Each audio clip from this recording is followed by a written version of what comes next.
You ever think about how the very things we try to run from are actually what make us who we are?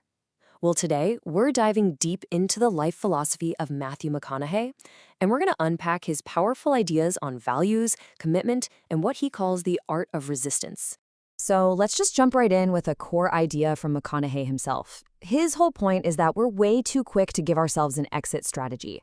We pull the parachute on a job, on a relationship, on a tough project way too soon. We bail when the ride gets a little bumpy, but we could still be flying. So, where in the world does a mindset like that come from? To really get it, you got to go back, way back, to the, let's call it, operating system that was installed in him as a kid. A childhood, he says, was defined by tough love. So, check this out. His core values were basically hammered into him. In his house, there were 3 things you just did not say. 3 cardinal sins: I can't, I hate, and lying. And getting in trouble for those words taught him their powerful opposites, and those opposites became the pillars of his whole life. There's this one story that just says it all. He was trying to start a lawnmower, couldn't do it, and finally said, "Dad, I can't." His father gets it started, leans over and says that line. And that one sentence, boom, it just flipped a switch. It reframed the whole idea of impossible. It's not a dead end, it's just trouble you haven't solved. All right, so he's got this you can mentality baked in. But how does it hold up in the real world? Well, let's look at its first big test. A year he spent in Australia that basically stripped him of everything and forced him to find a new gear. I mean, imagine this. You go from being Mr. Popular, you've got money, a car, total freedom, to a tiny, remote town where you're a total outcast. No friends, no car, and a super strict curfew. It was a 180-degree flip of his entire reality.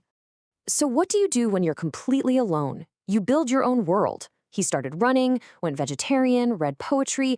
He created his own structure. And here's the key. He'd made a handshake deal to stay for a year. Quitting wasn't an option. The parachute was gone. And by being forced to stay in the plane, he found this whole new identity, one built on his own resilience. Okay, fast forward a few years. He's at the absolute peak of his fame, and he runs into another kind of wilderness. Only this time, it was one he walked into on purpose. He was the rom-com guy. He was printing money, basically. But here's the thing. He was bored. The work was too easy, it didn't scare him anymore, and for him, that was a huge red flag. So he made a crazy decision. He was going to stop doing the one thing Hollywood desperately wanted him to do. Then the first test came, an offer for another rom-com for a cool $8 million. And he turned it down. Just like that, sticking to his guns. But they didn't take no for an answer. They came back, and this time they were not messing around. A staggering $14.5 million. And again, he said no. He proved to himself, and more importantly to the entire town, that this wasn't a negotiation. He was serious.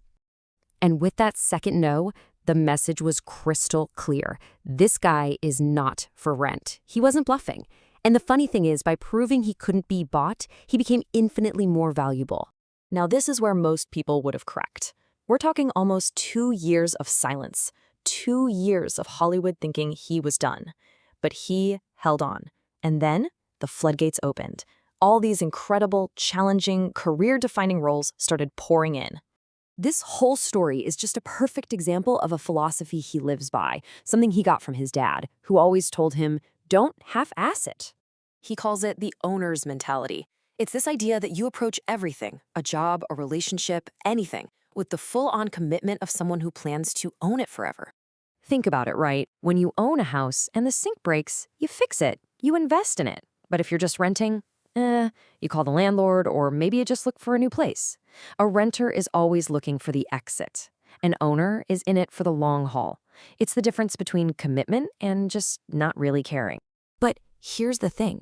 Ownership isn't just about sticking around.